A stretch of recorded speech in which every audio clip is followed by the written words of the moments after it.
masuk ke jurusan IT kan awalnya karena edit foto kan. Pas masuk kuliah kok nggak ada edit foto ya.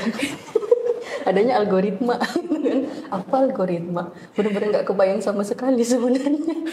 Bilang bahwa teman kantor itu nggak bisa kita jadiin teman dekat atau bahkan apalagi keluarga. Nah itu tanggapan kakak gimana sih? Sebenarnya mungkin karena terlihat mereka santai ya, tidak punya ambisi terlalu gimana kayak gitu kan. Tapi sebenarnya kalau saya lihat Gen Z itu di kafe banyak lihat pakai laptop gitu. Dan itu kayaknya kerja. Zaman sekarang kan banyak tuh kerja remote, virtual assistant.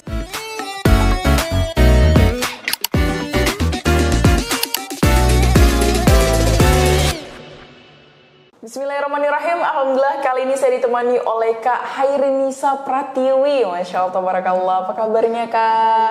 Alhamdulillah baik. Nah, akrabnya kita manggil Kak Ica ya. Ica aja. Iya, dari awal memang kenalnya Kak Ica ya, Mutia kenalnya ya.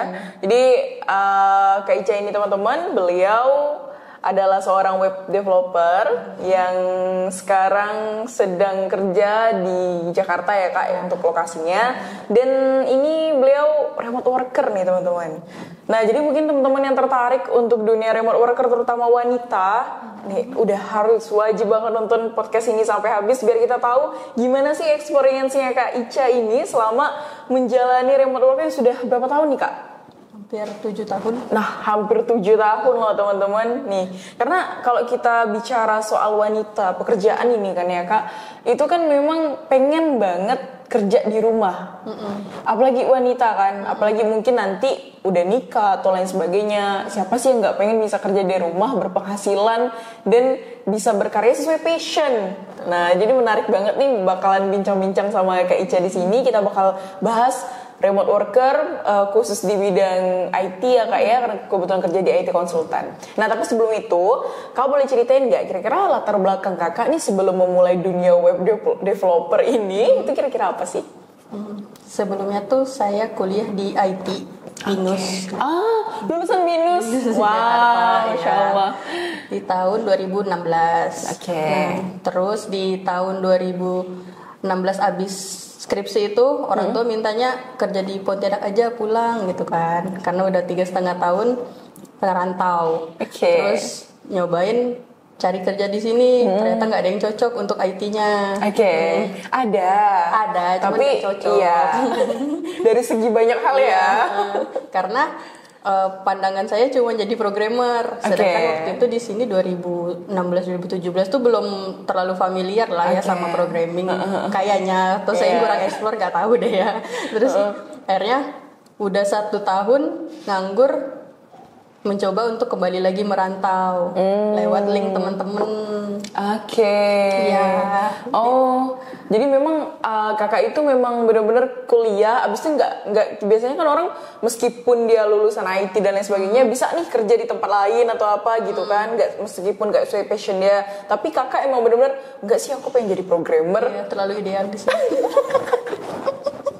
Iya masuk tapi nggak apa-apa, bagus banget karena ketika kita punya suatu hal yang memang kita fokuskan itu kan biasanya memang akan jadi sebuah yang ya udah kita fokusnya di sini, jadi spesialisnya di sini gitu. Karena latahnya kita nih kan kadang Kak, ketika kita udah capek sama satu, kita mudah bosen, apa Gen Z ya? Iya. Kita mudah bosen banget sama suatu ini, entah itu jurusan, situasi dan lain sebagainya. Dan jarang banget orang yang bisa fokus sama satu hal dan dia nggak bosen sama hal itu. Iya. Apalagi sebenarnya sih kayak nggak tahu tujuan hidup sama nggak tahu ngapa-ngapain tuh nggak punya cita-cita. Lebih ke pasrah sih. Emang dari kecil biasanya kan orang punya cita nih pengen jadi polisi atau jadi dokter. Tuh kakak ada nggak sih cerita masa kecil yang pengen jadi ini atau jadi itu? Kayaknya pasti kota masih dokter gitu kan. Tapi pas kemampuannya nggak segitu. Iya sih, karena kalau udah dokter kan biasanya memang mereka yang udah ini ya, yang nggak takut juga sama benang, jarum dan lain sebagainya, karena kan banyak penilaian juga nih. Jadi memang memang benar-benar ini ya, satu fokus aja ya kalau Kak Ica ya. Nah jadi sebelum kakak memang benar-benar kuliah di BINUS nih, yang benar-benar fokus ke IT, ada nggak sih hal yang memotivasi kakak banget kenapa mau ke dunia IT gitu? Sedangkan kakak nih cewek gitu, biasanya cewek itu jarang banget di IT, meskipun ada memang beberapa, cuman tuh kalau kita melihatnya kan minoritas ya cewek gitu. Nah kira-kira kenapa nih kakak mau tertarik di dunia IT? Tertarik tuh sebenarnya bener-bener nggak tahu bayangan. Cuman orang tua saya ngarahin, ngelihat anaknya tuh suka ngedit foto. Dulu tuh foto-foto temen aib biasa diedit-edit kayak gitu kan. Dilihatnya, oh IT nih gitu. Oke. Akhirnya ya udah ngikut aja. Karena berhubungan sama elektronik kali ya. Mungkin, dan komputer kan. Editnya di Photoshop gratisan yang kayak gitu-gitu. Berarti itu sekitar tahun berapa tuh? Berarti kakak udah ini ya mulai tertarik sama elektronik, maksudnya udah pegang komputer dan lain sebagainya ya? Iya, 2011 kayaknya. Oh, 2011. Berarti masih komputer yang tabung nggak sih dia? Iya. Iya kan? Iya, masih gitu. Dan baru laptop tuh baru keluar kayak laptop kecil notebook itu. Iya merek Toshiba dan lain sebagainya nggak sih? Iya betul banget sih tahun 2011. Iya, kalau nggak salah sih mungkin teman-teman bisa koreksi kali ya. Iya. Jadi memang ini dunia IT ini kan dunia apa ya kak ya? Kayak dunia pasti nggak sih? Maksudnya dia tuh dari kalau programmer ini kan di mata saya, seingat saya itu kan adalah orang-orang yang pakai kode-kode dan lain sebagainya. Itu kan, aduh, kayaknya cewek pusing banget nggak sih ngeliat kayak gitu? Nah, itu masuk ke jurusan IT kan awalnya karena edit foto kan. Pas masuk kuliah kok nggak ada edit foto ya. Adanya algoritma.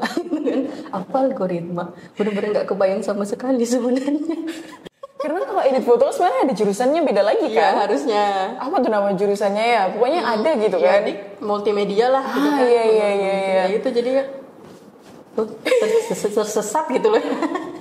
Karena sebenarnya kalau programmer kan dia yang menyajikan sistem kan. Iya. Ya, nah sedangkan yang videografer atau editor misalnya dia yang menikmati sistem tersebut. Iya, jadi betul. beda gitu kan. Cuman kan emang di sini nggak tergambar itu semua di sekolah aja. Pelajaran komputer apa Word, Excel, PowerPoint gitu kan zaman kita. Betul. Iya sih. Udah yang lebih wow lagi gitu. Betul banget. Karena aku waktu itu juga pernah sih kak belajar website pas SMK. Itu tuh benar-benar kayak, aduh pusing banget sih. Kenapa ya kak kalau wanita itu jarang banget sih bergelut di bidang IT? Jarang ke sistemnya maksudnya ya. Kenapa tuh? Maksudnya ya betul banget. Kenapa sih web developer cewek ini kan kalau saya lihat di LinkedIn atau lain, tapi mungkin nggak tahu lah ya. Ini kalau saya memandangnya secara pribadi, entah itu di LinkedIn atau apa, kok udah web developer tuh jarang banget lah cewek pokoknya. Kira-kira tuh kenapa sih kak? Kayaknya karena stigma perempuan itu nggak bisa berpikir secara logika, karena IT itu sebenarnya penuh dengan logika sih. Nggak bisa dibikin perasaan. Jadi kalau misalnya dijelasin pun, saya waktu awal kuliah tuh 0101, hah mana duanya gitu kan. Emang abstrak aja, nggak kelihatan karena nggak ada di kehidupan sehari-hari. Kalau boleh tahu dulu di kampus yang cewek ada berapa? Lumayan sih, tapi ya 1:4, pas satu cewek 4 cowok pasti kayak gitu. Berarti tetap banyak cowoknya ya? Oke, karena memang tadi bermain sama logika. Iya, bermain sama logika. Sedangkan cewek ini pakai perasaan ya. Makanya cewek mungkin banyak di psikologi ya kak ya? Mungkin ya, zaman sekarang banyak ya. Tapi kalau zaman sekarang juga udah banyak cowoknya sih, betul banget sih. Iya sih, ya mungkin karena bermainnya sama logika, kemudian hal-hal yang pasti juga kan di sini ya. Jadi itu kenapa web developer ini jarang banget ceweknya. Iya. Oke, tapi di tempat kerja kakak itu gimana? Apakah juga tetap laki-laki yang memayoritasasi? Iya. Ada beberapa project yang seimbang, tapi emang kebanyakan emang pasti cowok sih. Tapi ada nggak sih kak keluh kesah kakak nih selama menjalani sebagai web developer, terutama sebagai wanita di sini ya? Keluh kesahnya ya itu nggak bisa ngikutin pace-nya pikiran cowok. Kalau logika itu cowok kan lebih logis aja. Kadang cewek tuh lebih ribet logiknya. Jadi kalau misalnya code-nya dibaca tuh kayak kenapa ribet sih pikirannya gitu. Oke. Nah jadi memang apa ya kak ya, kalau misalnya cewek sulit untuk pelajari programmer dan lain sebagainya, ya bisa diwajarin berarti ya? Masih wajar. Bisa diwajarin ya? Karena memang balik-balik lagi ke fitrahnya. Benar-benar itu. Emang dasarnya kayak dasarnya gitu. udah memang perasaannya lebih kuat daripada logikanya ya. Betul. Tapi tetap tetap harus apa ya, diimbangin juga. Iya, jadinya diasah sih di situ. Nah, kalau saat ini kan sistem pekerjaan kakak remote worker nih, udah kita spill juga kan, kasih tahu sama teman-teman bahwa remote worker. Nah, gimana nih kak pengalaman kakak selama bekerja remote? Apa sih kira-kira yang menjadi apa sih positif dan negatifnya, atau yang lebih ke enak dan keenaknya kerja di remote worker gitu, apalagi di bidang web developer ini gitu? Kalau enak sih pasti orang udah pada spill enak-enaknya lah ya. Yang ngatur jadwal sendiri segala macem gitu. Tapi nggak enaknya tuh mengatur trustnya tim yang nggak kelihatan. Kepercayaan.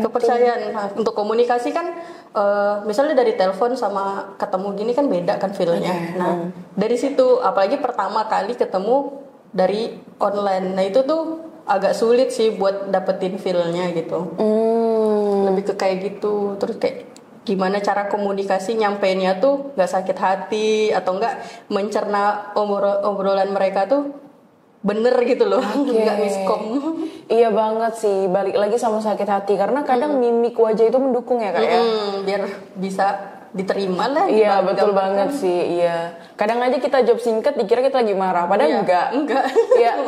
Oke, udah sebenarnya nggak ada apa-apa. Iya betul banget sih. Jadi memang kesulitannya nggak di situ ya kak ya, justru di komunikasi itu tadi. Biar gimana pun memang komunikasi tetap langsung jauh lebih efisien ya kak ya. Tetap efisien. Oke, tapi kalau untuk secara silaturahmi dan lain sebagainya itu gimana kak? Apakah fan-fan aja selama online ini atau gimana? Selama ini sih saya alami fine-fine aja emang, tapi awalnya tuh pasti kayak krik-krik ya, gimana sih kalau masuk ke rumah orang di awal gitu kan, krik-krik gitu kan. Tapi ya kesini-sini kayak mencoba ini butuh untuk di ice breaking segala macam, ya udah gimana kalau ada yang mulai ya udah ngikutin aja. Tapi kalau nggak ada, ini udah terlalu parah nih butuh di ice breaking, harus inisiatif sih bisa. Ngapain gitu, minimal menyapa satu orang, misalnya ada biasa kan di Zoom terus breakout satu gitu kan. Ada yang sendirian di pojokan gitu, halo ya so kenal ya. Iya. Berarti tetap menjalankan komunikasi ya dengan memanfaatkan teknologi, karena memang kerjanya pun di bidang teknologi kayak gitu ya. Oke, berarti memang balik lagi sama kesulitannya tadi di komunikasi kayak gitu.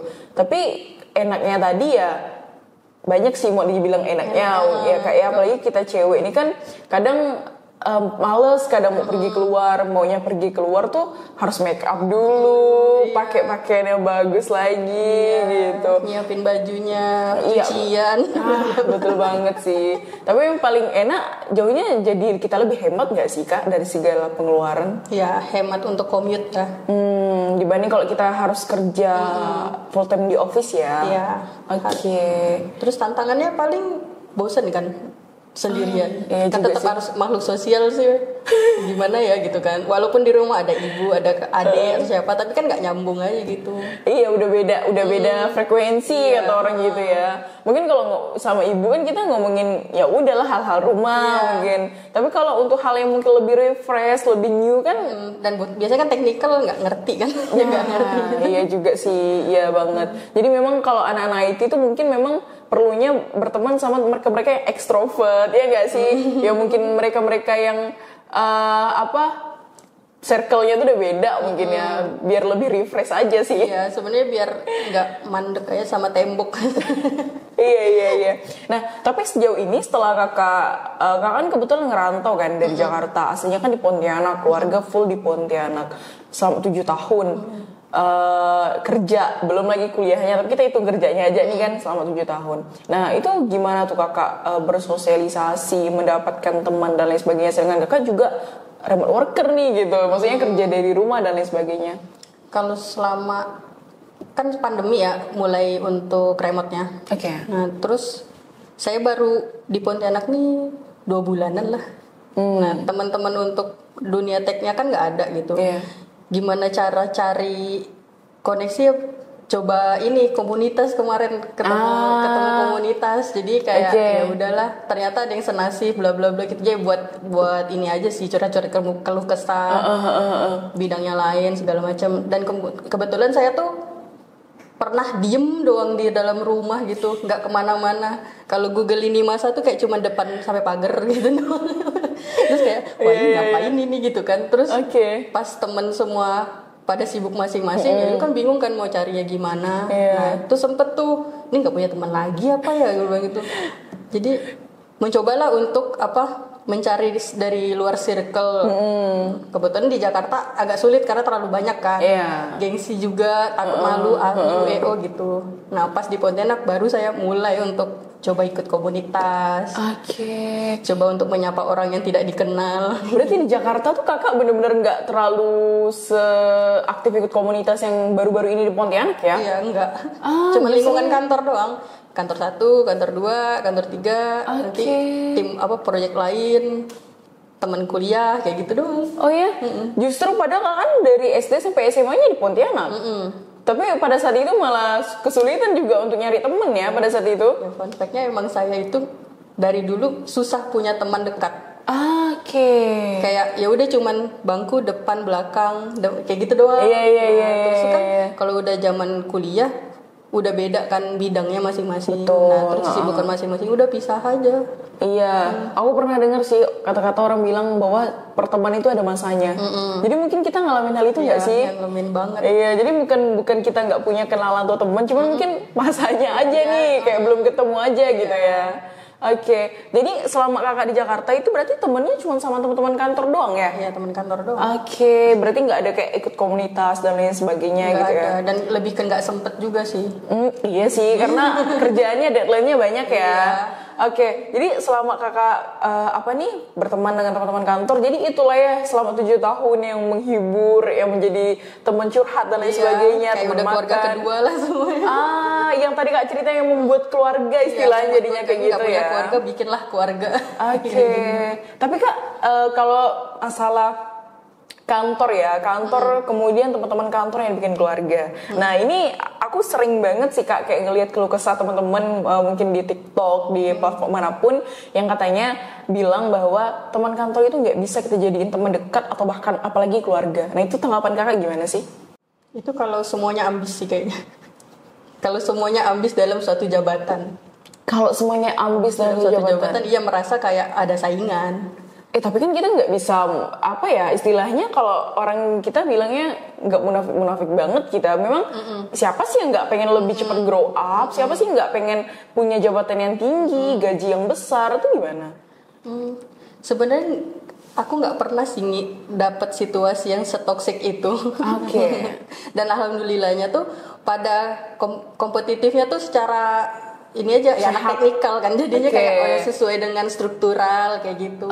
Jarang sih yang nyenggol-nyenggolan ego kayak gitu. Cuman biasanya kan gini kak, ada yang bilang bahwa kita tuh nggak boleh, yang tadi aku bilang kan memang nggak boleh terlalu dekat tuh sama teman kantor, apalagi sampai dijadiin keluarga. Karena bisa aja dia itu jadi menjatuhkan kita. Ada yang namanya penjilat tuh, yang lain sebagainya. Itu gimana tuh kak kalau menurut kakak? Penjilat itu lebih ke konotasi negatif sih. Iya, betul banget iya. Itu tuh ya sifat iri aja sih, orang yang menunjukkan sifat irinya doang menganggap itu penjilat. Menurutku. Jadi kayak ya udah dibiarin aja lah, yang negatif dibuang. Jadi maksudnya yang si penjilatnya ini tadi, kemudian yang katakanlah dia yang menjatuhkan korban itu tadi. Yang si korban ini yang itu justru yang berpikir negatif gitu. Ya merasa jadi korban sih biasanya. Merasa jadi korban. Tapi kalau memang ternyata faktanya ya kak ya si A ini sebagai penjilat ini memang benar-benar yang menjatuhkan, benar-benar kayak ngomong ke atasan bahwa si A ini kerjanya gini-gini, si A ini katanya bilangnya sakit tapi ternyata nggak sakit, itu gimana sih? Kalau memang benar-benar faktanya dia menjatuhkan kan sama aja dong dengan dia penjilat gitu. Ya nggak sih? Iya sih, untuk itu ego sih. Kebanyakan sih itu karena egonya sih emang. Berarti karena egonya ya. Tapi berarti tetap balik-balik lagi dong bahwa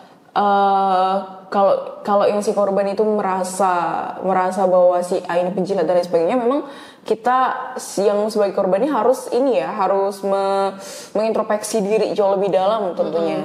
Introspeksi diri, terus ya ngumpulin data yang paling benar aja. Ngumpulin data yang paling benar. Validasi. Apakah emang benar dia jatuhin aku gitu ya? Iya, terus kalau emang terbukti ya udah ngumpulin data, atau enggak nunggu bom waktu aja. Wow, buang waktu sih gimana tuh? Ya kok biasanya kalau misalnya hal-hal jelek kayak gitu pasti ujungnya juga jelek sih. Ah iya sih, ujungnya pasti akan kebongkar juga sih kan ya. Iya sih, tapi kok misalnya kita memang udah kita punya kompeten, kita punya value yang lebih, memang ya nggak ada yang bisa nutupin hal itu nggak sih, benar. betul. Dan pasti ada proses sih. Proses kan beda-beda, nggak akan pernah sama. Jadi ya yang hal negatif itu pasti akan dilaluin. Mungkin yang biasanya dikatakan penjilat pengen cepat itu karena mau cara instan, jalan tembus aja gitu. Oh iya juga sih ya. Oke. Berarti menurut kakak kalau kita balik lagi sama teman kantor yang katanya sebaiknya tidak usah dijadikan teman dekat ataupun dijadikan keluarga, memang sebaiknya fine aja dan pandai untuk memfilter teman aja kali ya. Tetap ada batasan sih. Tetap ada batasan juga. Karena kan kalau udah yang namanya teman dekat nih biasanya dia tahu nih keluarga kita apa, kemudian kelemahan kita nih apa. Taunya itu akan jadi bumerang mereka untuk menjatuhkan kita. Itu kan kita biasanya khawatirnya teman-teman kan kayak gitu gitu kan. Kemudian ada juga orang-orang yang memang dia punya bukan visi sih, apa sih namanya itu, kayak ambisi. Bukan ambisi, apa ya, pokoknya dia punya pendirian. Mereka pendirian bahwa kalau teman kantor ya teman kantor. Saya nggak akan mau mencampurkan urusan kantor, meskipun dia teman kantor yang baik sebagaimanapun, dengan urusan kepribadian saya. Itu ternyata masih banyak juga teman-teman yang kayak gitu.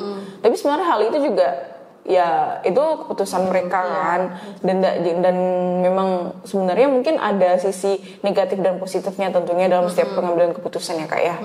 Oke. Berarti kalau dari kakak memang it's okay aja ya kan, kita mau berteman bagus, baik-baik aja. Oke. Berarti fine aja nih teman-teman. Jadi teman-teman yang mungkin kerja di kantoran, mau itu full time ataupun yang remote, ya tuh sebenarnya sah-sah aja mau berteman, apalagi mau berbagi sharing cerita dan lain sebagainya.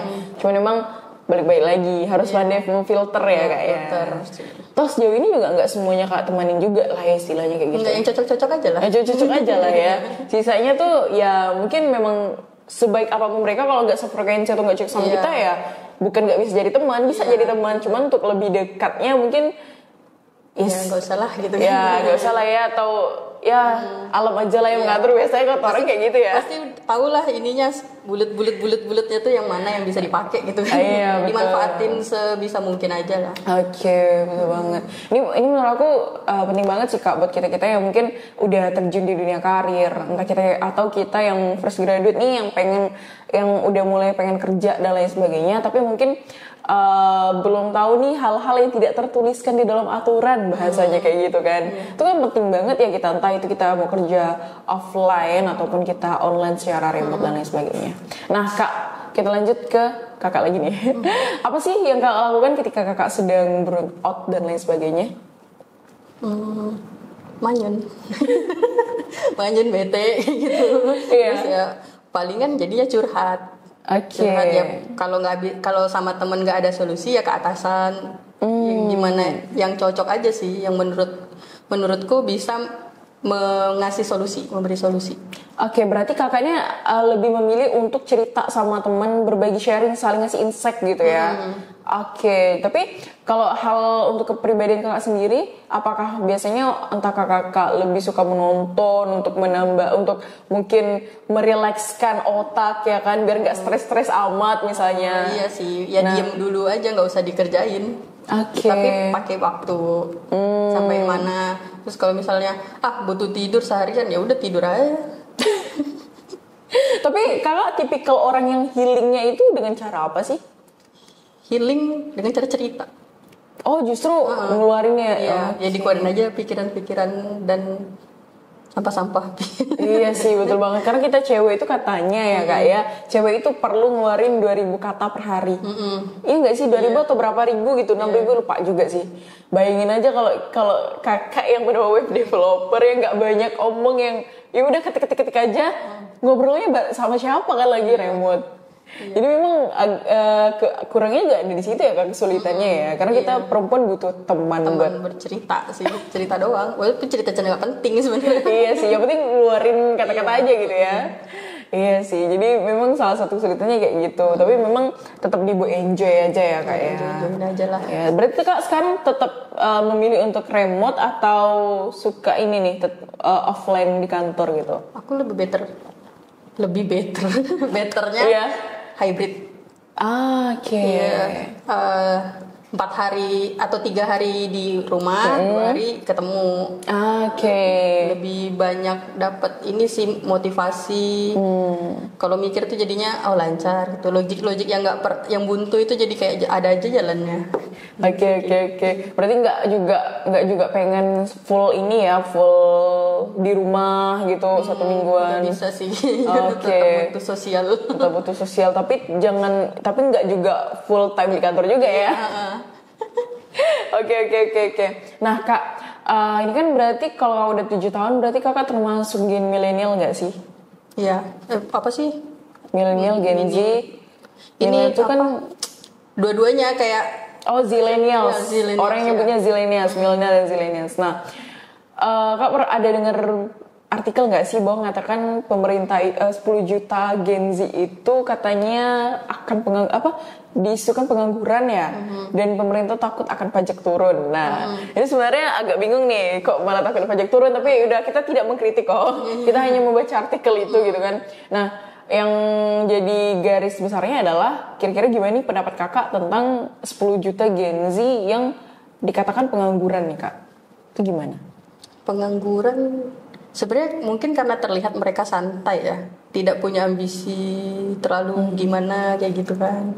Tapi sebenarnya kalau saya lihat Gen Z itu di kafe banyak lihat pakai laptop gitu. Dan itu kayaknya kerja.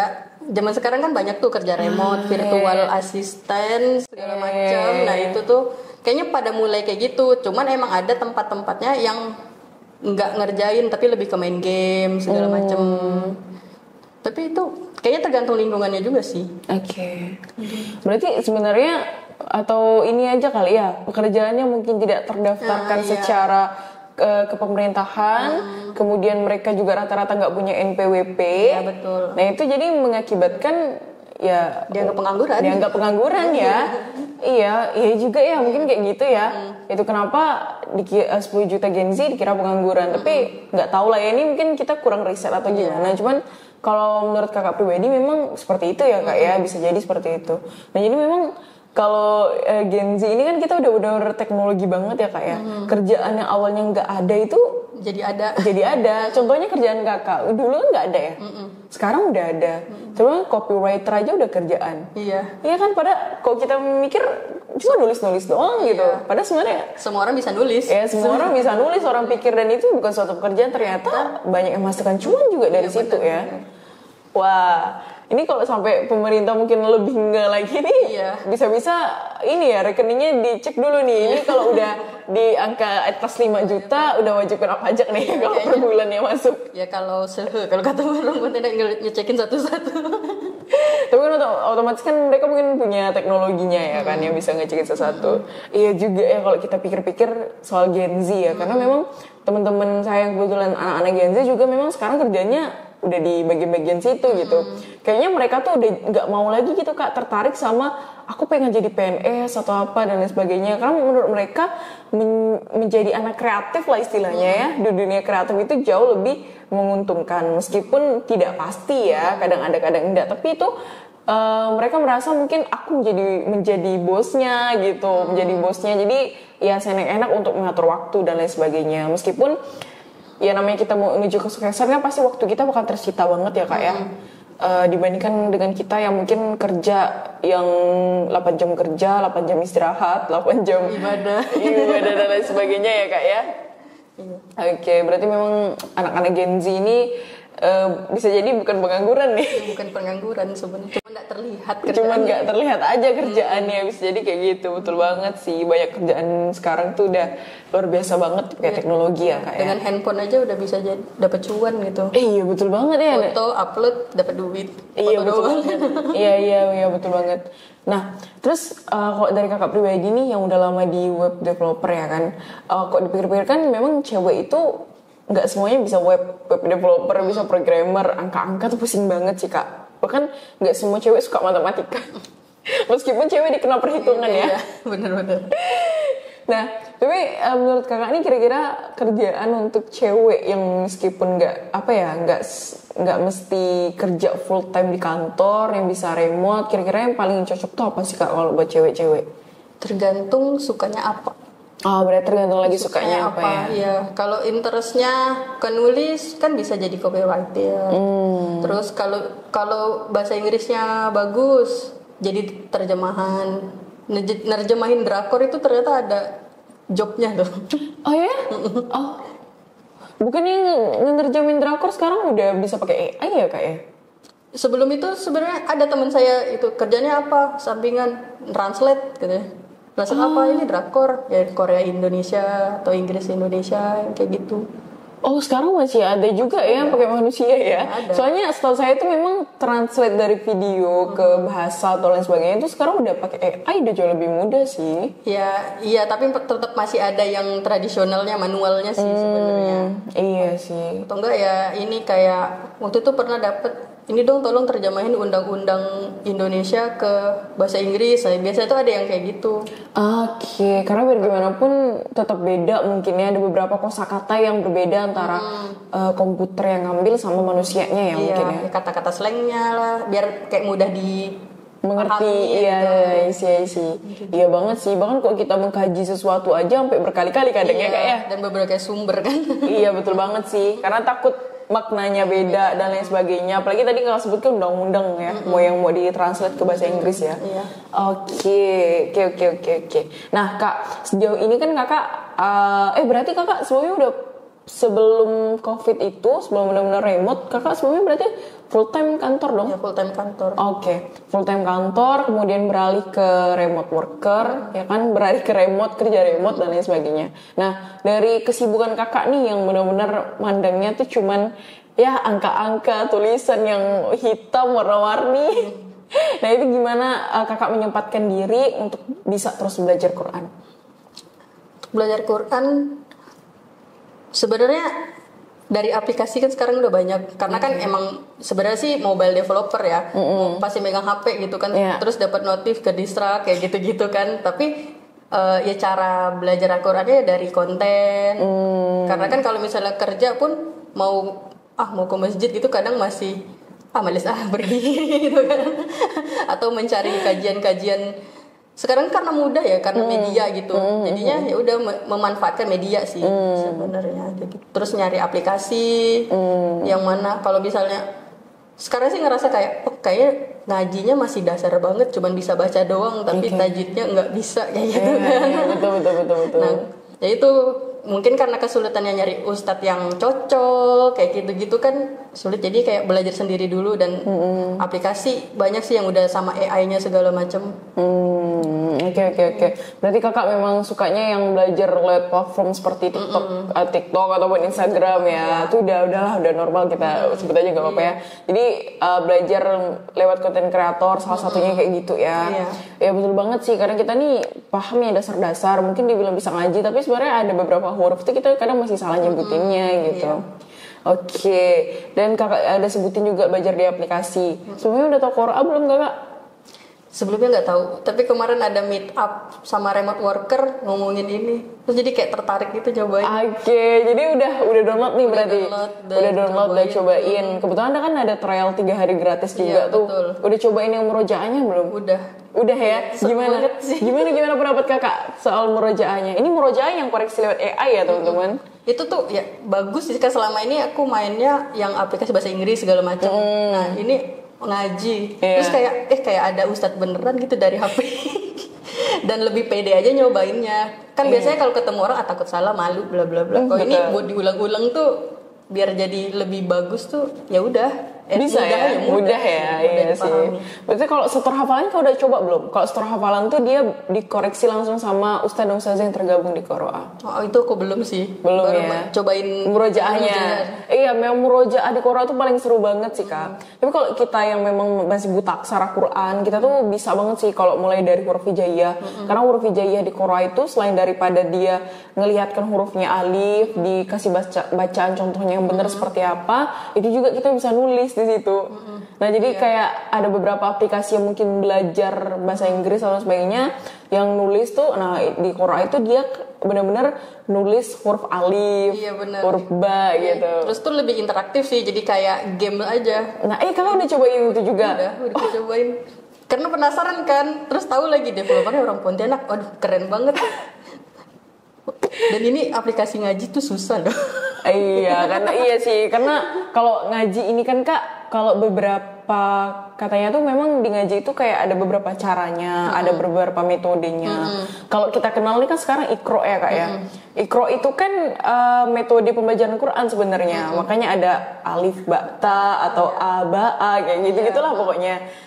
Nah, mungkin yang termasyhur, yang terkenal tuh di Indonesia Iqra gitu. Sebenarnya masih ada metode-metode lain loh gitu yang bisa kita pelajari. Sekarang mungkin ada yang metode Umi, metode apa-apalah gitu, udah banyak banget gitu. Nah, jadi kalau Quora ini memang dia ada metodenya juga dengan beberapa materi dan kurikulumnya seperti itu. Yang mungkin harapan kami ke depannya Quora mampulah Kak untuk membantu Indonesia menghentaskan buta aksara Quran. Karena Kak tahu nggak sih ternyata Indonesia itu sekitar 60% nggak bisa baca Quran, dan maksudnya dia tuh buta aksara Quran. Dia nggak bisa baca alif, dia nggak tahu huruf alif, ba dia nggak tahu, bahkan sampai segitunya. Kalau kita kan mungkin bisa nih baca Al-Fatihah, dikasih Quran huruf Al-Fatihah oke, bisa, tapi mungkin masih ada keliru-kelirunya gitu. Nah itu tuh bukan kayak itu, yang beneran nggak tahu. Bukan golongan itu. Kita tuh bisa jadi nih, kita termasuk golongan yang 40%-nya tadi. Yang 60-nya itu mereka nggak diajarin lah ya dari kecil, nggak diperkenalkan dari kecil mungkin kayak gitu. Mungkin Allahu alam ya, kita nggak tahu. Tapi benar-benar mereka itu buta aksara Quran, jadi benar-benar nggak bisa baca Quran. Nggak tahu tuh itu tahun 2000 berapa gitu.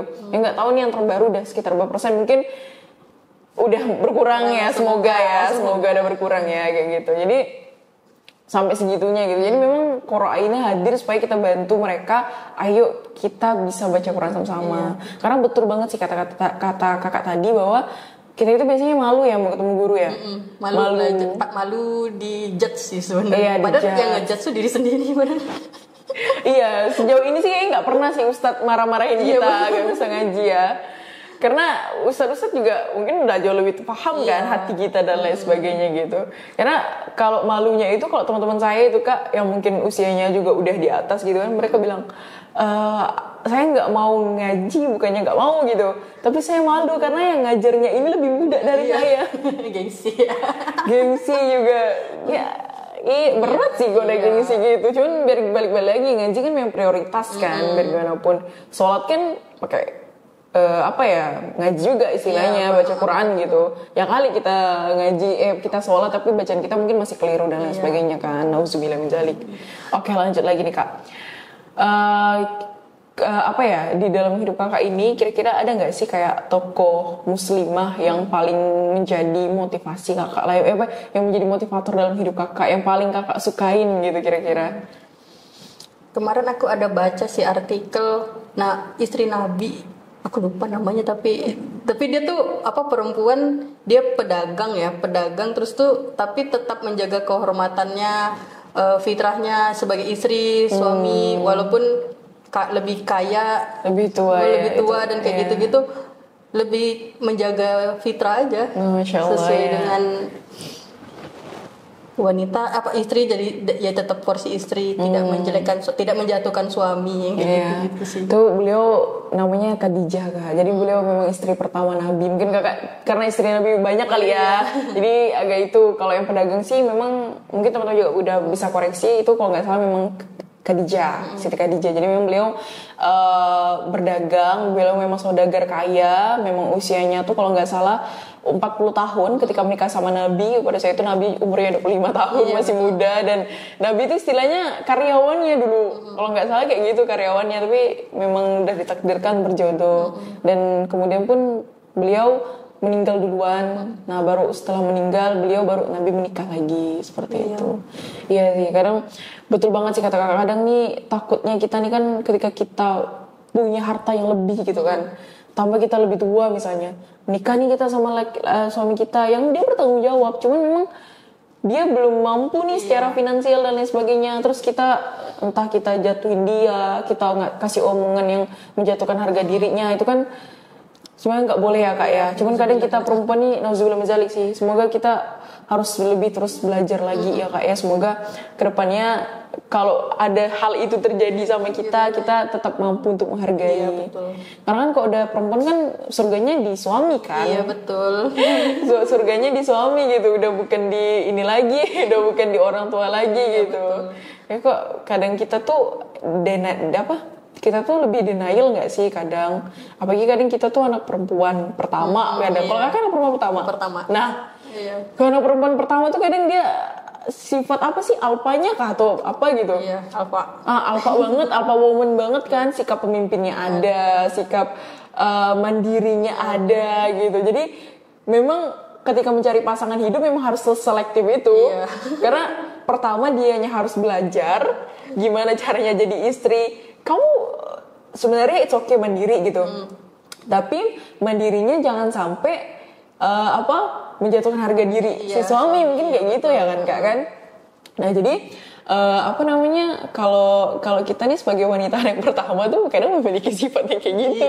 Terlalu dominan ya. Nah betul banget, terlalu dominan. Jadi memang harus pandai-pandai ya kak ya, banyak belajar dan balik lagi selektif memilih pasangan. Bener. Jadi mereka-mereka yang mungkin bisa sabar sama sikap dominan kita, bisa sabar sama sikap kita yang mungkin terlalu independen. Iya betul. Ya, itu jadi mungkin tantangan teman-teman juga yang lagi nonton yang ini ya, yang sama-sama anak perempuan mungkin sama-sama kayak kakak sama anak perempuan. Lebih dominan, gimana ya caranya nggak tersinggung. Olahraga itu ya belajar lagi sih, banyak banget aspek yang harus dipelajari. Iya betul banget, apalagi kalau kita sesama muslimah kan bukan hanya sekedar ini ya, bukan hanya sekedar kewajiban kita aja gitu, tapi gimana cara kita menjaga perasaan itu memang sepenting itu juga ya kak ya. Ya oke. Ini kita sampai ke pasangan juga nih kita obrolin nih, dari web developer, keislaman, kita belajar Quran, sampai ke toko muslimah dan lain sebagainya. Tapi keren banget sih, idolanya memang Khadijah ya kak ya, maksudnya yang difavoritkan salah satunya Khadijah. Dan memang kok dibilang, kadang kita tuh ingatnya istri Nabi aja sih kak, lupa nih namanya nih siapa gitu. Tapi memang ada tuh istri Nabi, beliau saudagar kaya gini-gini gitu, yang kita ingat kisahnya. Tapi kadang namanya kita suka lupa. Yang parah. Kakak terlalu hafal ini kali ya, terlalu hafal rumus-rumus ini kali. Ya itulah kelemahan saya, lupa nama. Oh jangan-jangan nama saya kakak lupain pula. Pernah sekali lupa. Waktu awal. Nama saya siapa kak? Muti kan? Oke. Oke kak, mengingat waktu jadi lebih ke closing statement aja. Kira-kira apa nih pesan kakak untuk teman-teman yang lagi nonton, untuk para wanita di luar sana, para wanita pekerja di luar sana, silakan. Buat wanita yang mau bekerja dan lagi bekerja, atau yang mencari kerja, ya berusaha.